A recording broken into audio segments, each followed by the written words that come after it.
एक बार की बात है कि एक शिष्य अपने गुरु का बहुत आदर सम्मान किया करता था। गुरु भी अपने इस शिष्य से बहुत स्नेह करते थे, लेकिन वह शिष्य अपने अध्ययन के प्रति आलसी और स्वभाव से दीर्घसूत्री था। सदा स्वाध्याय से दूर भागने की कोशिश करता तथा आज के काम को कल के लिए छोड़ दिया करता था। अब गुरुजी कुछ चिंतित रहने लगे कि कहीं उनका ये शिष्य जीवन संग्राम में पराजित न हो जाए। आलस्य में व्यक्ति को अकर्मण्य बनाने की पूरी सामर्थ्य होती है। ऐसा व्यक्ति बिना परिश्रम के ही फलोपभोग की कामना करता है।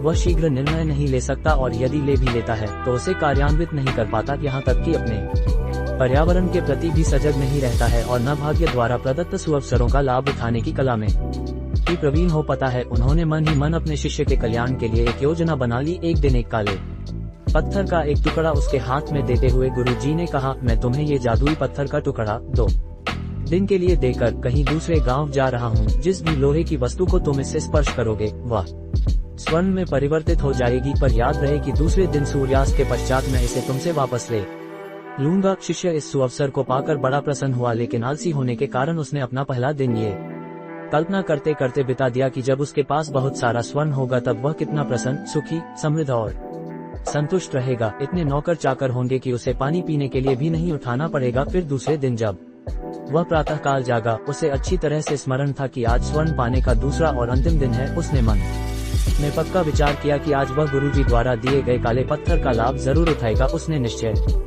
किया कि वो बाजार से लोहे के बड़े बड़े सामान खरीद कर लाएगा और उन्हें स्वर्ण में परिवर्तित कर देगा।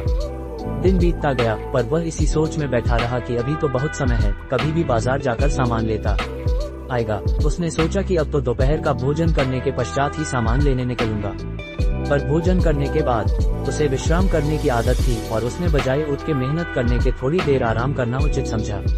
पर आलस्य से परिपूर्ण उसका शरीर नींद की गहराइयों में खो गया और जब वो उठा तो सूर्यास्त होने को था।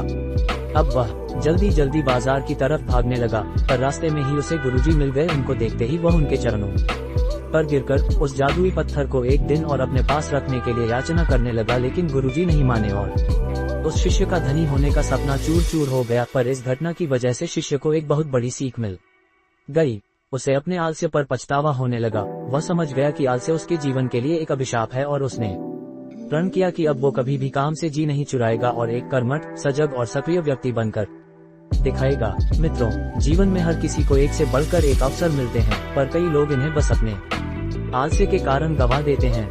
इसलिए मैं यही कहना चाहती हूँ कि यदि आप सफल, सुखी, भाग्यशाली, धनी अथवा महान बनना चाहते हैं तो आलस्य और दीर्घसूत्रता को त्याग कर अपने अंदर विवेक, कष्टसाध्य श्रम और सतत जागरूकता जैसे गुणों को विकसित कीजिए। और जब कभी आपके मन में किसी आवश्यक काम को टालने का विचार आए